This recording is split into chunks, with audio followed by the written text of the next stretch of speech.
Welcome to excellent English classes. आज इस video में हम बात करेंगे इंपॉर्टेंट चैप्टर द प्रपोजल के एमसीक्यू क्वेश्चंस की, जो बोर्ड एग्जामिनेशन के लिए बहुत ज़्यादा इंपॉर्टेंट है। तो स्टार्ट करते हैं क्वेश्चन नंबर 1 से। क्वेश्चन 1 पूछ रहा है who is the writer of the play the proposal. देखिए द प्रपोजल जो है वो एक 1 एक्ट प्ले है जिसमें 3 कैरेक्टर्स वर्क करते हैं। तो क्वेश्चन ये है कि इस प्ले को लिखा किसने है। तो आपके सामने ऑप्शन ए है रॉबर्ट फ्रॉस्ट, एंटन चिकोव, कैरोलिन वेल्स या रॉबिन लीन। तो ये है एंटन चिकोव। देखिए एक कैरेक्टर था चुबकोव, तो आपको शायद चिकोव और चुबकोव में कुछ मिक्सअप मिल रहा होगा। तो राइट आंसर है एंटन चिकोव। बढ़ते हैं नेक्स्ट क्वेश्चन की तरफ। क्वेश्चन नंबर 2 पूछ रहा है कि what request did Chubukov think Lomov would make. जब लोमोव चुबकोव के घर आता है तो क्या लगता है चुबकोव ने क्या सोचा कि लोमोव क्यों आया है या क्या रिक्वेस्ट करने के लिए आया होगा। ऑप्शन ए है ask for daughter's hand in marriage, कि वो डॉटर उसकी बेटी का हाथ मांगना चाहता है शादी के लिए, बोरो मनी पैसे के लिए, बोरो लैंड या इनमें से कुछ भी नहीं। तो राइट आंसर है बी यानी बोरो मनी। बढ़ते हैं नेक्स्ट क्वेश्चन की तरफ। क्वेश्चन 3 पूछ रहा है कि why was Lomov wearing his evening dress. उस दिन जब लोमोव चुबकोव के घर जाता है तो वो इवनिंग वाली ड्रेस पहन के क्यों आता है, क्या रीजन है। ठीक है, जैसे आप पिक्चर में इसकी ड्रेस देख सकते हैं, एक उसने लॉन्ग बड़ा सा कोट पहना हुआ है और वेल ड्रेस्ड होकर के आया है।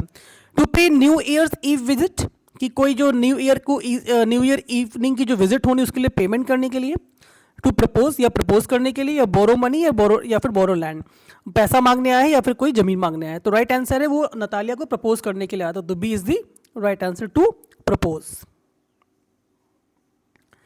बढ़ते क्वेश्चन नंबर 4 की तरफ। क्वेश्चन 4 पूछ रहा है why does Chubukov call a love stick cat. Who does Chubukov call a love stick cat, यानी चुबकोव लव स्टिक कैट जो है वो किसे कहता है, लोमोव को, खुद को, उसकी मेड को या नतालिया को। तो चुबकोव जो लव स्टिक कैट कहता है वो कहता है नतालिया को। ठीक है, नतालिया को कहा है लव स्टिक कैट। बात करते हैं क्वेश्चन नंबर 5 की। क्वेश्चन नंबर 5 पूछ रहा है and it is impossible for me not to marry, why does he see so say so. यानी लोमोव यहाँ पे कहता है कि मेरे लिए शादी करना एक इम्पॉसिबल सा है। तो ऐसा वो क्यों कहता है, क्योंकि वो 35 साल का पहले से हो चुका है, या उसे पल्पिटेशन की प्रॉब्लम है, या उसे सोने में समस्या होती है। ये सारे कारण सही हैं। देखिए उसकी 35 साल उम्र होगी, बात भी सही थी, पल्पिटेशन की समस्या भी सही थी और सोने में दिक्कत भी होती है। तो राइट आंसर है डी यानी ऑल दी अबव। ये सारे ऑप्शन ही सही हैं। यहाँ पे पल्पिटेशन का मतलब होता है सांसों का बहुत तेज चलना। अगर आपने समरी देखी है तो आपको समझ में आसानी से आ जाएगा। बढ़ते हैं क्वेश्चन नंबर 6 की तरफ। क्वेश्चन 6 पूछ रहा है where do Lomov and Natalia get on the wrong foot. कहाँ पे लोमोव और नतालिया दोनों की अक्सर फाइट हो जाती है। A while talking about the weather, मौसम की बात करते समय, while talking about their land, जमीन की बात करते समय, while talking about their families या प्रपोजल। तो सही ऑप्शन है कि जब वो बात करते जमीन की यानी लैंड की, तब दोनों पे आपस में फाइटिंग होती है। देखिए रॉन्ग फुट का मतलब है कहां पे लड़े लग जाते हैं। बढ़ते हैं नेक्स्ट क्वेश्चन की तरफ। क्वेश्चन नंबर 7 ने पूछा है which land were they fighting about. किस लैंड को लेकर के आपस में मसला था, लड़ाई थी। तो ए ऑक्सन मिडो, बी ब्रिजवुड, सी बर्टमास या सभी। तो ये आप देख रहे हैं ऑक्सन मिडो। ऑक्सन मिडो का मतलब होता है जहां पे बैल या गाय वगैरह चढ़ने जाती हैं, यानी घास का मैदान। तो A is the right answer. Question number अगर 8 की बात करें तो वहां पूछा गया what is Lomov side of justification about the land.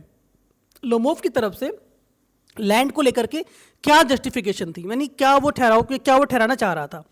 There an extended till birth March, या his grandmother always talk about it, his grandmother gave it to the great grandfathers peasants. Option C जहां पे वो कहता है कि उसकी grandmother ने वो जो लैंड है वो उसके ग्रेट ग्रैंडफादर ने, उसके जो परदादाजी हैं उनके किसानों को दी हुई थी, इसलिए लैंड ये उसकी है। ये लोमोव का जस्टिफिकेशन था। बात करते हैं क्वेश्चन नंबर 9 की। 9 ने पूछा गया है why was Natalia arguing about the land. Natalia land के लिए क्यों लड़ रही थी। शी कांट स्टैंड अनफेयर, या वो उसके अकॉर्डिंग कुछ भी गलत हो वो सह नहीं सकती। इट वॉज वर्थ लॉट, या वो जमीन बहुत महंगी थी। She was jealous of Lomov, या वो लोमोव से जलती थी। या ये सारे ऑप्शन सही हैं। देखिए राइट आंसर है कि उसको लोमोव से बहुत जलन थी, यानी she was jealous of Lomov. बात करते हैं क्वेश्चन नंबर 10 की। 10 ने पूछा कि what explanation did Lomov give for his shouting. Lomov जब चिल्लाने लगा तो उसने इस चीज का क्या एक्सप्लेनेशन दिया कि यानी क्यों चिल्ला रहा था। हिज फ्रस्ट्रेशन, क्योंकि वो बहुत फ्रस्ट्रेट हो गया था। शॉर्ट टेम्पर, जल्दी गुस्सा आता है। पल्पिटेशन, उसे हृदय गति उसकी बहुत तेज हो जाती है, या कांट स्टैंड अनफेयर, या वो गलत होते देख नहीं सकता है। तो देखिए आपने फोटो में देखा वो दिल को पकड़े बैठा हुआ, यानी उसकी जो धड़कनें हैं वो बहुत तेजी से चलने लगती हैं, यानी सी इज द राइट आंसर, यानी उसे पल्पिटेशन की प्रॉब्लम है। अगर आपने समरी देखी उसमें मैंने पल्पिटेशन के बारे में डिटेल में बताया हुआ है, तो उसे आप जरूर देखें। बात करते हैं क्वेश्चन नंबर 11 की। What did Chubukov had to say about the land? Chubukov ने लैंड के बारे में क्या कहा कि वो उसकी है, देवर लोमोव्स या लोमोव की है, डिस्प्यूटेड है, या इनमें से कोई नहीं, they belong to none of them. देखिए या लैंड किसी को बिलोंग नहीं करती, ऑब्वियसली बात है। लोमोव का कहना था लैंड उसकी है, नतालिया और उसके फादर चुबुकोव का कहना था कि लैंड उनकी है, तो देवर हिज, यानी A is the right answer. बढ़ते क्वेश्चन नंबर 12 की तरफ।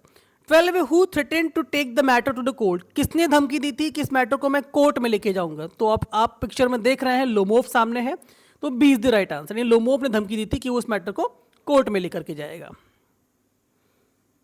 बात करते हैं क्वेश्चन नंबर 13 की।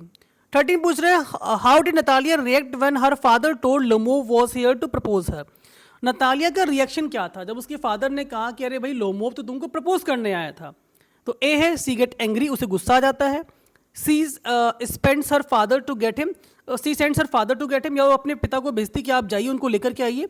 शी इज अमेज्ड, या वो एक चौंक से जाती है। देखिए जब नतालिया को पता चला कि उसके लिए लोमोव जो आया था वो प्रपोज करने आया था, तो नतालिया एक थोड़ा सा सरप्राइज यानी चौंकती है, अमेज होती है, और साथ में फादर के उनको जाओ उसे वापस बुला के लाओ, यानी ऑप्शन 2 और 3 बोथ, यानी D is the right answer. बात करते हैं क्वेश्चन 14 की।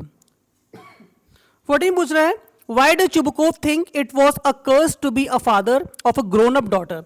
चुबुकोव ने ऐसा क्यों सोचा मन में कि एक बड़ी बेटी का पिता होना एक कलंक जैसा है? A he had to call the man they had just shun out, यानी उस व्यक्ति को वापस बुलाना था जिसे उन्होंने अभी भेजा है, वापस मतलब भगाया है। He has to go to call the man who insulted them, या उस व्यक्ति को बुलाना जिसने अभी इनकी इंसल्ट की है। He had to go call the man who shouted at them, उस व्यक्ति को वापस जिस व्यक्ति ने इन सब पे आके चिल्लाया है। तो ये सारे ही ऑप्शन यहाँ पे सही हैं, यानी चुबुकोव को बहुत ही बुरा लगता है जब नतालिया के लिए उसको लोमोव को वापस बुलाना पड़ता है, तभी वो कहता है कि एक ग्रोन अप यानी बड़ी बेटी का पिता होना एक कलंक जैसा बोलता है वो। बात करते हैं आज के लास्ट क्वेश्चन में। देखिए जब पूरा प्ले खत्म हो जाता है तो दोनों में फिर से लड़ाई हो जाती है। तो what was the topic of the second argument? दूसरा जो आर्गुमेंट उसका टॉपिक क्या था, क्या रीजन था? तो जब वो लड़ाई खत्म होती है, सेकंड लड़ाई शुरू होती है, तो उन दोनों के बीच में डिफरेंस था एक डॉग का। एक डॉग को लेके आपस में दोनों के थॉट्स डिफरेंशिएट कर रहे थे और दोनों आपस में लड़ रहे थे। तो second C is the right option, यानी dog is the correct option. ये क्वेश्चंस बोर्ड के एग्जाम से बहुत इंपॉर्टेंट है, ये चैप्टर भी बहुत इंपॉर्टेंट है, क्योंकि अक्सर एमसीक्यू क्वेश्चन चैप्टर से आते हैं। अगर आपको किसी क्वेश्चन में डाउट हो तो आप मुझे प्लीज़ मैसेज करें।